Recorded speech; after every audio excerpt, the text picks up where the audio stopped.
everybody and welcome back to my channel. So today's video is going to be a swatch and review of the China Glaze Summer 2018. This is the Shades of Paradise collection. There are 12 polishes in this collection. Before we get started, I quickly want to talk about what I'm wearing on my nails. I'm wearing a polish from Cupcake Polish. This is in the color Princess Lolly. This was from the Candyland collection. As always, I will leave what I'm wearing on my nails and then any other products I use down below in the description box. So I debated whether or not I was going to pick up this collection. I honestly haven't picked up a full collection from any mainstream brand in a while. I haven't picked up any OPIs, I haven't picked up any China Glazes, not even the Zoya collections. There were a few polishes in here that I thought were kind of unique, different from what China Glaze normally releases. There were some colors that I was really interested in. So I just went ahead and decided to pick up the whole collection. So why not do a swatch and review for you guys? Let's go ahead and get started with the first polish in the collection. This one is called Cabana Fever, and this at first looks like it's just going to be a white polish, but this actually dries down matte. What I like about matte polishes is that they dry very, very quickly, so I didn't have to wait too long in between coats to apply the second one. It was actually a decently nice formula. This still took me 3 coats to get fully opaque without any patchiness, but that's because I really wanted to make sure I had very even layers, because I wanted to show you guys what this looked like with no top coat. So just the natural matte finish, because I think it looks really pretty with just the basic matte finish that this has. So I showed you guys what this looks like with no top coat. I also showed you what this looks like, of course, with a glossy top coat. I think this is going to be one of my favorites for like nail art, because again, it is a matte finish and I can build up each layer really quickly. When you put a glossy top coat, it does kind of even everything out. If you wear a matte top coat with this, you do want to make sure that you like do a really nice application, because you are going to be able to see like any ridges or anything like that. So the next polish in the collection is called I'll Sand by You. This is a nude with a whole bunch of like iridescent gold shimmer running throughout the polish. This was actually fully opaque on me in just 2 coats. This is kind of like my perfect nude, so it's a very similar. It's very similar to my skin tone, but that gold shimmer, it is pretty apparent on the nails. I'm not sure if it's going to show up on the photographs, but it actually is very apparent in person on the nails. I think this would be a very nice, like, work appropriate polish, or for anyone who's like in the military and has to wear basically like skin toned nail polishes. I think this would be a really nice polish that still falls within regulations. Like I said, is appropriate for the workplace if you know your workplace doesn't allow like bright or bold colors. I think this would be a really nice one, and like I said, I really enjoyed the formula because this was fully opaque in just 2 coats.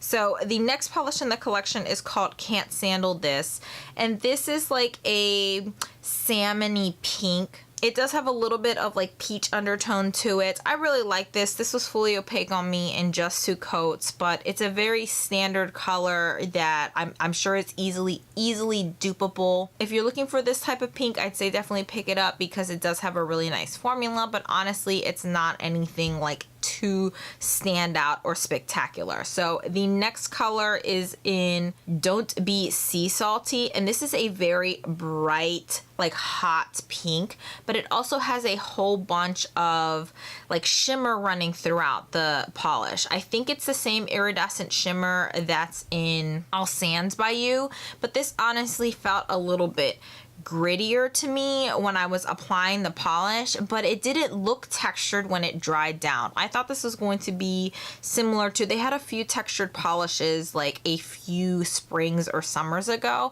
and I thought it was going to be like that, where the shimmer was the texture and it was going to dry down like a textured polish, but it wasn't like that. But for some reason, whenever I was applying this polish and kind of swiping any excess polish on the bottle, I did feel that like grittiness to it. This does take a little bit to build up. I did have to do 3 coats with this. I didn't have to put a white base down. I'm sure if you put like a white base down, it would intensify this and maybe help build those coats up faster. But fully opaque on me in just 3 coats. I really like that the addition of the gold shimmer in there. So the next polish is called Kiki and Artiki. This is like a strawberry red, but it also has a little bit of like orange in there. I don't know. When you apply this, it looks like it's going to be on the brighter side, but it does dry down a bit darker. It does have a really nice formula to it though. I was able to get this fully opaque in 2 coats, but I don't normally have that problem with deeper red polishes. I think deeper red polishes tend to build up really nicely. This definitely screams summer to me. I think it's a beautiful polish with a really nice formula. If you're in the market for a color like this, I would say definitely pick it up. I think that would actually look really pretty on your toes too. So the next polish in the collection is called Tropic of Conversation. I really like these names. And this is like a peachy polish with a whole bunch of that same gold shimmer that was in the first 2 polishes, or the first 2 shimmery polishes.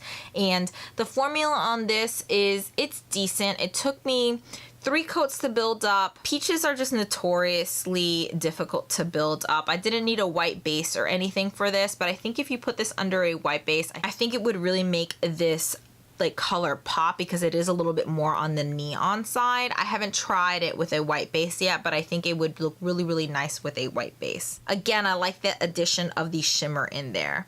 And then the next one is called All Sun and Games. This is a little bit more peachy than Tropic of Conversation. So this is Tropic of Conversation. It definitely leans, it has a little bit more pink on it. This is definitely more of like a true peach color. And this also has that same gold shimmer in it. Unfortunately, it also took 3 coats to build up, but again, you could try using a white base underneath it, but peaches are just notoriously hard polishes to get fully opaque in like 1 or 2 coats. So the next polish in the collection is called Stop Beachfrontin'. It's a really nice purple. It's kind of like a mid-tone purple. It has a little bit more of like a white base and a grape purple, but it's definitely within that same color family.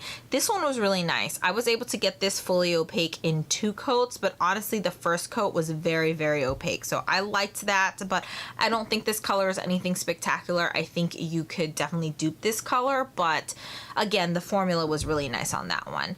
This one though is beautiful. This next polish is called Bougie Board, and this is almost a dupe for Zoya's Charisma.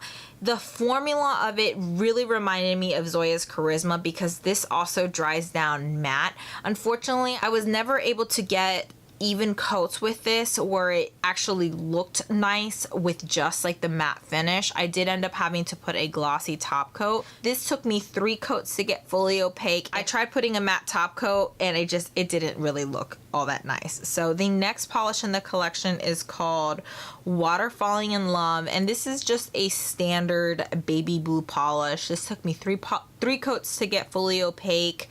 Nothing really special about this polish in my opinion, but it is a nice like baby blue. But I have so many baby blues in my collection that honestly, I don't know. If they would have had like that same like shimmer running throughout it, I think it would have made this a little bit more unique, but I didn't really think it was anything unique. Next we have Mermaid for Bluer Waters, and this is a blue, like a blue topaz type of blue with a whole bunch of blue iridescent shimmer in it. It honestly looks like a mermaid in a bottle. It flashes green, it flashes purple, but the formula of this is definitely on the sheer side. With 3 coats, this did look really pretty, but it just needed a little bit more like pigmentation. It wasn't quite what you see in the bottle. This is a little bit more on the watery side. So I did have a lot of problem with pooling with this polish, but because it was watery, it was a little bit more on the thin side. I ended up doing 4 coats with this and it didn't feel like a super thick polish on my nails. Sometimes polishes with 4 coats, they feel a little too thick on your nails, but honestly, I just think it's too much work for this type to get this type of finish. I feel like there's other polishes that give a very similar effect to this and it doesn't require that much work. For China Glaze, I do think this is a very nice finish. It is a very nice effect on the nails, but honestly, there's just so many indie polishes out there that I'm sure you can find a dupe for it with an even better formulation. So this one was a hard pass for me. But the last one I thought was really nice. This is Mahalo at Me, and this is a like silvery blue holographic polish, and this really is holographic. This was fully opaque on me in 2 to 3 coats. The first time I applied it, it only took me 2 coats. I decided to do a 3rd coat just to kind of intensify the hollow and intensify the base color, but I don't know if I necessarily needed the 3rd coat with this one. One thing to note is when you do initially apply your top coat, it kind of makes the hollow disappear, but as soon as your top coat dries, that linear holographic does come back. The holographic shift in this is visible even in indoor lighting, so I really do like this polish. I know holographic polishes are so easy to find now. You can, like, any nail polish company pretty much makes them except for mainstream polishes, so that's the reason I was excited about this, is because I honestly haven't seen that many like hollow finishes in mainstream brands that I thought they did a really good job with this one. And then there was a 13th polish to the collection, but I really was only able to find this one on the Ulta website because I picked up this entire collection off of Ulta. And this one is in Hollow Can You. This is just a silver version of Mahalo At Me. And this is also really nice, fully opaque on me in 2 to 3 coats depending on your application. This is a very similar polish to like an Orally polish. I can't really remember the name of it right now, but I know Orally has like a silver holographic polish like this. I don't know, I thought it was kind of weird that they had a nail polish that I honestly haven't been able to find swatches of this. I tried like going to the China Glaze website to see if this was part of the collection. It was part of it on the Ulta website. I tried even Googling the name and I didn't really see it as part of any other collection, but it's pretty. I'm glad I have it in my collection. If you guys can find it or if you snag it up at Ulta, I think it's a really nice like silver holographic polish. But yeah, I thought that was weird. So that's it. That's my entire swatch and review of the China Glaze Summer 2018 collection. I hope you guys enjoyed this video and my thoughts and opinions on this collection. Please give it a thumbs up if you do. Also, don't forget to subscribe if you haven't already. I currently post 3 times a week on Mondays, Wednesdays, and Fridays. And then on Sunday or every other Sunday, I like to do a weekly makeup basket. So hopefully I'll see you guys in the next one. Bye.